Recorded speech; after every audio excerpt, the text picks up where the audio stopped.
le ton presse, évitons le stress. Allez.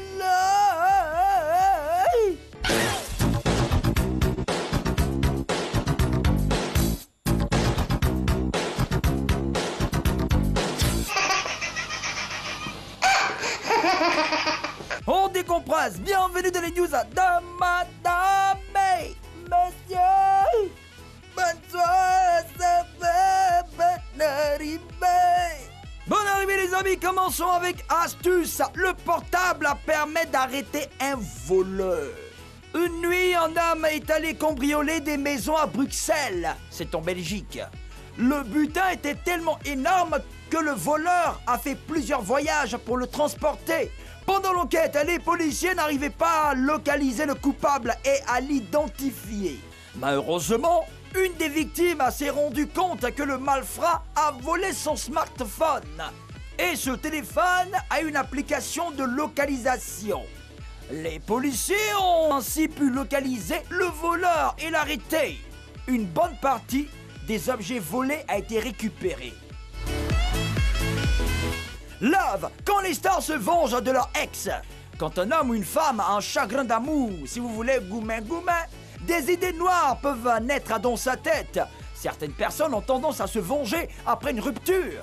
Si certaines célébrités composent des chansons de vengeance, d'autres vont beaucoup plus loin. Par exemple, Nicki Minaj avait fichu le rappeur Safari à la porte avant de démolir la voiture qu'elle lui avait offerte. Le top modèle Gisèle Bündchen a vendu aux enchères tous les cadeaux que Leonardo DiCaprio lui avait fait. Mais la plus trash des vengeances est celle de Tiffany Haddish. Elle a déféqué dans la chaussure de son ex-petite amie infidèle. Drame, il se suicide avant son arrestation. Alan Garcia, ancien chef d'État péruvien, était accusé d'avoir reçu des pots de vin. Depuis des années, il clamait son innocence, mais la justice ne le laissait même plus dormir. Comme si cela ne suffisait pas, la presse n'arrêtait pas de faire de nouvelles révélations chaque fois.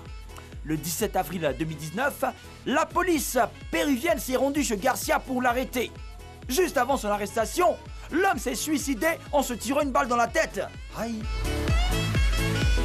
Terminons avec ce fait incroyable. Les poils de chien sont plus propres que certaines barbes.